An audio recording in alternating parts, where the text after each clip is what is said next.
Selamat pagi, salam sejahtera. Terima kasih karena bersama dengan saya di Naziling Unity Channel. Kalau tadi isunya adalah Ustadz Duzuki mengatakan bahwa memilih seorang wakil rakyat di suatu kawasan adalah umpama ibu bapa memilih calon menantu.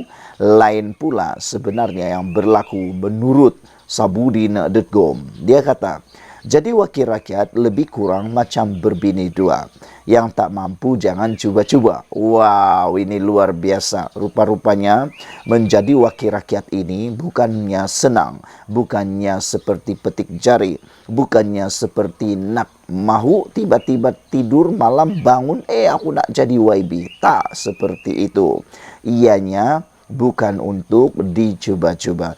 Nak jadi wakil rakyat, nak bantu rakyat. Nak jadi wakil rakyat YB, kena bantu rakyat. Bukannya rakyat pula yang bantu YB. Karena sekarang ini kita lihat dalam media sosial, khususnya di dalam kartun-kartun yang dilukis oleh artis-artis yang luar biasa, ada banyak ahli-ahli yang berhormat. Yang sekarang ini terbalik pula jadinya. Kamu pun nampakkan bukan YB yang bantu rakyat, YB pula yang terhege-hege ke sana ke sini, membawa poster dan sebagainya, minta pula bantuan rakyat. Nak sediakan whiteboard minta rakyat, nak sediakan komputer minta rakyat, nak sediakan kerusi meja minta rakyat. Jadi bila waktu pula YB nak bantu rakyat, itu persoalannya. Nak jadi YB, nak jadi wakil rakyat, sepatutnya dah bersedia sebelum terjun kepada bidang politik. Wakil rakyat YB itu, dia sudah tahu dan sudah merancang apa yang perlu dan sudah sedia untuk perkara-perkara tersebut. Tapi malangnya, itulah ada YB yang dah jadi YB, minta pula bantuan rakyat. Lucu tapi benar, pelik tapi benar. Kata Sabudin, jadi wakil rakyat lebih kurang macam berbini dua. Yang tak mampu jangan cuba-cuba. Sejak semalam kecoh di media sosial dengan sebuah poster mengenai seorang adun yang baru menang di Selangor, yang cuba memohon derma secara terbuka daripada rakyat jelata untuk pusat khidmat masyarakat yang mahu diwujudkannya. Bantuan atau derma yang diperlukan ialah set komputer, printer, perabot pejabat, peti ais, signboard, whiteboard, set sofa dan kemudahan internet Unify. Menjadi persoalan saya ialah YB yang menang ini, YB yang menjadi YB ini tak ada duit ke langsung, sehingga kan whiteboard pun nak minta bantuan juga daripada rakyat. Tak apalah. Satu niat yang baik, satu bantuan yang baik itu mungkin boleh mendatangkan sesuatu yang baik untuk Anda semua. Selain sedia menerima bantuan atau derma dalam bentuk barangan yang diperlukan, beliau juga bersikap terbuka untuk menerima derma dalam bentuk wang tunai. Bagi tujuan itu, turut disertakan dalam poster memohon derma itu ialah 1. Akaun bank yang dipercayai milik seorang guru besar. Soal bagaimana dan kenapa guru besar yang masih berkhidmat itu sedia membenarkan akaun banknya digunakan, rasanya biarlah ia disiasat dan diselesaikan oleh Kementerian Pendidikan. Apa yang mahu diperkatakan di sini ialah tentang perbuatan wakil rakyat berkenan memohon bantuan secara terbuka daripada rakyat jelata. Sepanjang saya hidup, inilah kali pertama saya melihat wakil rakyat berbuat demikian. Tidak pernah saya mendengar ia berlaku sebelum ini, kerana mana-mana wakil rakyat biasanya akan menggunakan kemampuan sendiri untuk membuka pejabat atau pusat khidmat mereka. Sebelum menjadi wakil rakyat lagi, seseorang itu secara umumnya sedar. Itulah keperluan yang harus disediakan jika setelah menang atau terpilih sebagai wakil rakyat. Bagaimana menyediakannya? Pandai-pandailah merekalah berusaha. Kalau perlu mengguna duit simpanan, jual kereta, gadai rumah atau meminjam di mana-mana, mahu tak mahu ia adalah sesuatu yang terpaksa dilakukan demi tanggungjawab yang diamanahkan. Ini belum apa-apa lagi, sudah nak minta tolong daripada rakyat. Bagi mewujudkan pusat khidmat, siapa yang menolong siapa? Wakil rakyat tolong rakyat atau rakyat tolong wakil rakyat. Seperti suatu tren dulu, seperti suatu tren pula. Satu, dua wakil rakyat lain juga dikesan meminta bantuan secara terbuka bagi mewujudkan pusat khidmat mereka. Untuk itu, sebelum sedia atau beria-ia mahu menjadi wakil rakyat, seseorang itu perlu ukur baju di badan sendiri dan lihat bagaimana kemampuan diri sendiri terlebih dahulu. Jadi wakil rakyat ini memerlukan banyak belanja dan pengorbanan. Ia lebih kurang sama seperti nak berbini dua. Kalau cermin diri dan rasa tak mampu, lebih baiklah jangan cuba-cuba dan jaga saja istri serta rumah tangga yang sedia ada. Kalau nak berbini dua pula, kemampuan zahir dan batin untuk jadi wakil rakyat pun perlu ada kemampuan sama. Kemampuan wang ringgit dan mampu tanpa mengira masa melayan masalah rakyat. Jika rasa tak mampu, elakkanlah menawal diri atau beria melobi hendak menjadi wakil rakyat.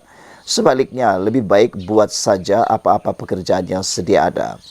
Menolong dan membantu rakyat merangkumi banyak perkara. Kadang-kadang bini bersalin, anak nak masuk sekolah, bil elektrik tertunggak, malah bil cetak nama perniagaan pun ada yang minta bantuan daripada wakil rakyat juga. Lucunya.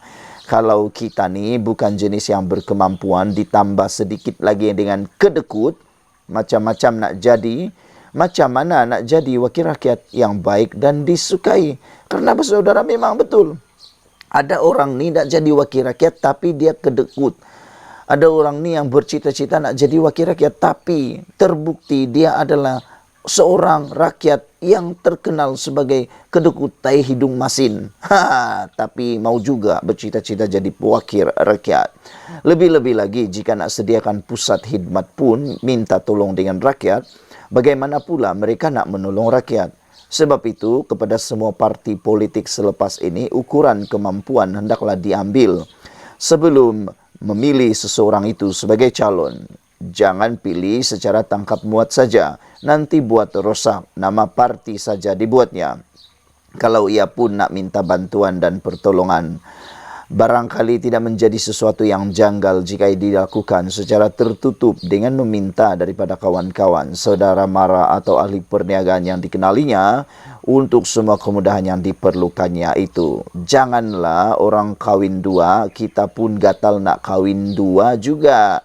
Orang jadi wakil rakyat, kita pun sibuk sama nak jadi wakil rakyat juga. Tak mampu, jangan jadi wakil rakyat. Tak mampu jadi wakil rakyat, jadilah rakyat biasa. Jadi rakyat, sudahlah. Sekian dulu untuk kali ini. Jangan lupa tinggalkan komen Anda, tekan butang subscribe. Kita jumpa lagi. Bye-bye. Tahniah kepada Datuk Seri Anwar Ibrahim, Perdana Menteri kita. Walaupun dikeji, walaupun diancam, walaupun diugut, walaupun difitnah, walaupun diramal kononnya akan tumbang pada bulan Ogos yang lepas, tapi Datuk Seri Anwar Ibrahim tetap berdiri gah, tidak seperti yang diramalkan. Yang luar biasa lagi ialah apabila ada orang-orang yang kita boleh gelar mereka sebagai bodoh, sanggup pula menceraikan istri dengan talak 3. Kalau Anwar Ibrahim masih Perdana Menteri bulan 9 ini, akhirnya Datuk Seri Anwar Ibrahim masih jadi Perdana Menteri pada bulan 9 ini, sehingga kan ada pemimpin undang-undang di Malaysia mengatakan bahawa lelaki yang boleh dikatakan kurang bijak atau bodoh itu yang mana telah pun menjatuhkan talak 3, menjanjikan kalaulah Anwar Ibrahim masih Perdana Menteri bulan 9 ini, kata beliau, dia menjatuhkan talak 3 terhadap istrinya. Itu satu perkara yang memang bolehlah cakap tindakan yang kurang bijak atau bodoh. Kerana menurut ulasan daripada Menteri Undang-Undang tersebut, perkara tersebut amatlah tidak bertanggungjawab kerana tidak memandang tinggi maruah wanita dan telah menjadikan wanita itu sebagai objek untuk sesuatu yang tidak sepatutnya berlaku. Saudara-saudara sekalian, menjadi kebanggaan kita hari ini apabila Datuk Seri Anwar Ibrahim bukan saja tidak tumbang, bahkan laporan Ketua Audit Negara menyatakan lebih 10,000 isu dibangkitkan telah selesai, kata Jabatan Perdana Menteri. Nah, Ini satu perkara yang luar biasa. Ini satu perkara yang menarik karena saudara-saudara sekalian, 10.000 isu berkaitan dengan audit negara telah diselesaikan. Ini bukan isu 1, 2, 3, 4, 5 isu, tapi 10.000 isu. Menjadi pertanyaan kita ialah, siapa yang memulakan 10.000 isu yang dibangkitkan ini? Itu persoalannya. Dan balik-balik asik-asik Anwar juga yang selesaikan. Tak apalah. Yang pentingnya sekarang ini 10.000 isu yang dibangkitkan itu telah pun diselesaikan. Menurut laporan ini, sebanyak 10.803 daripada 11.224 isu yang dibangkitkan dalam laporan Ketua Audit Negara sejak 2011 berjaya diselesaikan di peringkat persekutuan dan negara. Dalam kenyataan hari ini, Jabatan Perdana Menteri JPM memaklumkan bahawa mesyuarat jawatan kuasa khas Kabinet mengenai anti rasuah pada 6 Julai lalu bersetuju supaya laporan Ketua Audit Negara dibentangkan secara berkala dalam mesyuarat Jemaah Menteri. Jelas jabatan itu tindakan afirmatif sedemikian berupaya meningkatkan kedudukan Malaysia dalam indeks persepsi rasuah CPI dan menambah baik persepsi dunia terhadap negara ini. Jabatan Audit Negara akan sentiasa peka dan prihatin dalam menjalankan kuasa pengauditan untuk memeriksa dan menyiasat pengurusan wang awam dengan tumpuan kepada kepentingan rakyat dan accountability kementerian serta jabatan kerajaan terhadap wang pembayar cukai yang dibelanjakan.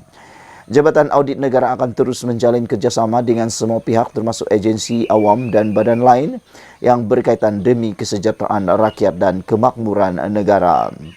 Dalam usaha memertabatkan peranan juru audit negara Malaysia serta pengauditan sektor awam di Persada Antarabangsa, JPM memaklumkan Jabatan Audit Negara memperkenalkan beberapa inisiatif baru.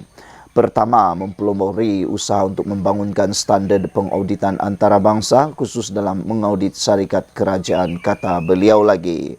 Saudara-saudara sekalian, ini satu perkara yang patut kita puji, patut kita memberikan tanda like kepada Datuk Seri Anwar Ibrahim kerana dalam laporan audit negara, JPM mengatakan lebih 10.000 isu telah dibangkitkan dan telah diselesaikan oleh Datuk Seri Anwar Ibrahim. Rupa-rupanya inilah kehebatan luar biasa Datuk Seri Anwar Ibrahim. Sekian dulu untuk kali ini. Jangan lupa tinggalkan komen anda, tekan butang subscribe. Kita jumpa lagi. Bye-bye.